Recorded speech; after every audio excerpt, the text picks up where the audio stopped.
595 करोड़ रुपए का प्रावधान किया है। जबकि मैं आपको बताना चाहता हूं, क्योंकि हमारे ध्यान में रहना चाहिए, 2014 से पहले जब हमने ये जन सेवा का दायित्व संभाला 2014 में, उससे पहले जो गौ सेवा आयोग के लिए मात्र 2 करोड़ रुपए का बजट का प्रावधान था, 2 करोड़ का, और हमने आकर के हमारी सरकार ने 595 करोड़ रुपए का किया है। उसके चारे की व्यवस्था हो, उसके पानी की व्यवस्था हो और उसकी बीमारी की आवश्यकता को पूरा किया जा सके। उसमें लगभग 6000 के करीब गौवंश है, 6000 गौवंश है। अलग अलग स्थानों के ऊपर ये इस प्रकार के आगे बढ़कर के सामाजिक काम करते रहते हैं। मैं इनको बधाई देना चाहूंगा। ये ग्राम की पंचायत और यहाँ की गौशाला समिति जो मथाना गांव की है, इन दोनों का दिल से धन्यवाद करता हूँ कि इन्होंने राजेंद्र गावड़ जी को यहाँ जमीन उपलब्ध कराई है। और ये यहाँ पर अति आधुनिक अस्पताल भी और गौशाला भी यहाँ आज उसका भूमि पूजन हुआ है। मैं राजेंद्र गावड़ जी और उनकी पूरी टीम बहुत बहुत बधाई और शुभकामनाएं देता हूँ। आज मेरा ये परम सौभाग्य है कि गौ सेवा के क्षेत्र में आज का ये एक विशेष दिन है। विशेष दिन इसलिए बोलूँगा क्योंकि अभी मैं बहौली गांव से आया हूँ। बहौली गांव के अंदर हमारे जो पशुपालक किसान हैं या पशुपालक हमारा अन्य व्यक्ति है, उनके लिए अत्याधुनिक सुविधाओं से सुसज्जित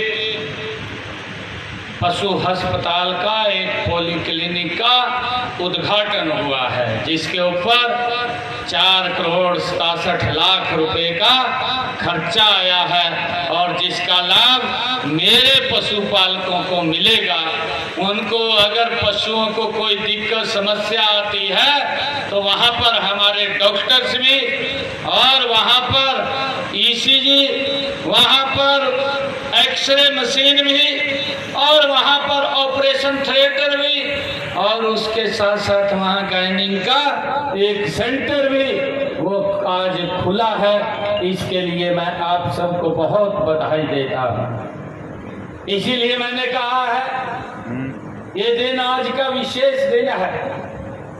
और आज हमारे राजेंद्र गावड़ जी ने, हमारे यहाँ के जो गौशाला के प्रधान हैं तेजपाल जी और हमारे गांव के सरपंच रवि जी, इन्होंने जो ये भूमि दी है, इसका लाभ हमारी जो बेसहारा गौ माता घूमता है, अब वो सड़कों पर नहीं घूमेगा, अब वो इस स्थान के ऊपर सुरक्षित रहेगा। मैं इसके लिए राजेंद्र गावड़ जी और आप सबको बहुत बहुत बधाई और शुभकामनाएं देता हूँ।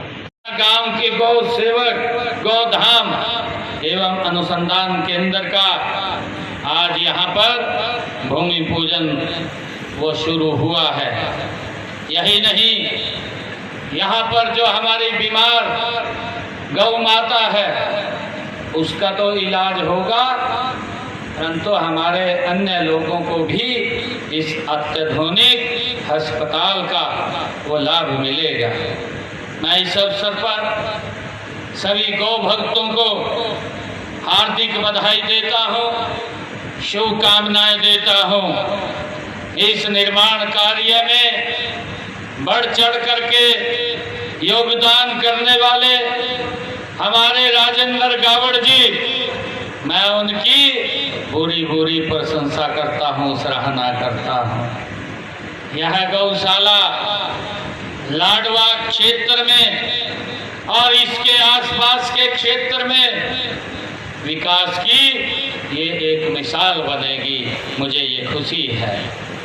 मुझे ये भी खुशी है कि इस गौशाला में आप जानते हैं कि आमतौर पर जो गौशालाओं में गाय लाई जाती हैं या तो वो बेसहारा होती हैं अथवा कुपोषण और अन्य कारणों से बीमारी की शिकार होती हैं। इसलिए उनका इलाज समय पे करना ये बहुत ज़रूरी है। मुझे खुशी है कि यहीं पर इनका इलाज भी होगा और इसी स्थान के ऊपर एक अत्याधुनिक अस्पताल भी वो खोला जाएगा। इसमें भी टेस्ट की सुविधा होगी, एक्सरे की सुविधा होगी, आईसीयू की सुविधा होगी।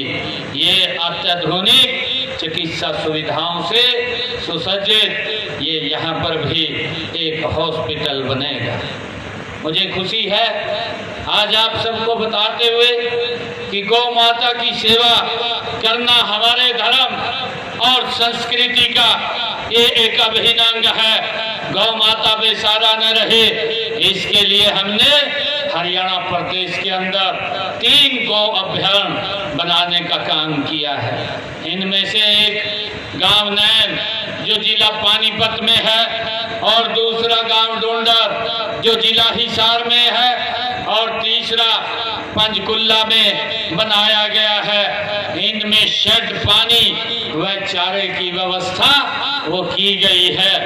इनके लिए 8 करोड़ रुपए की राशि वो जारी की जा चुकी है। मुझे खुशी है इनसे लगभग 6,500 6,500 बेसहारा गौवंश को आश्रय दिया जा चुका है। मैंने पिछले दिनों एक बात कही थी कि बेसहारा गौवंश के पुनर्वास के लिए गौशालाओं में 200 शेड बनाए जाएंगे और उसके लिए मैंने ये भी कहा था कि हर गौशाला को शेड बनाने के लिए 10-10 लाख रुपया दिया जाएगा। मुझे खुशी है ये जो अनुदान की राशि दी गई है, आज हरियाणा प्रदेश के अंदर 50 गौशालाओं में ये शेड बन करके तैयार हो गए हैं। हमने गौशालाओं को आर्थिक सहायता, चारा और चिकित्सा सुविधाएं उपलब्ध कराने हेतु विशेष योजना लागू की है।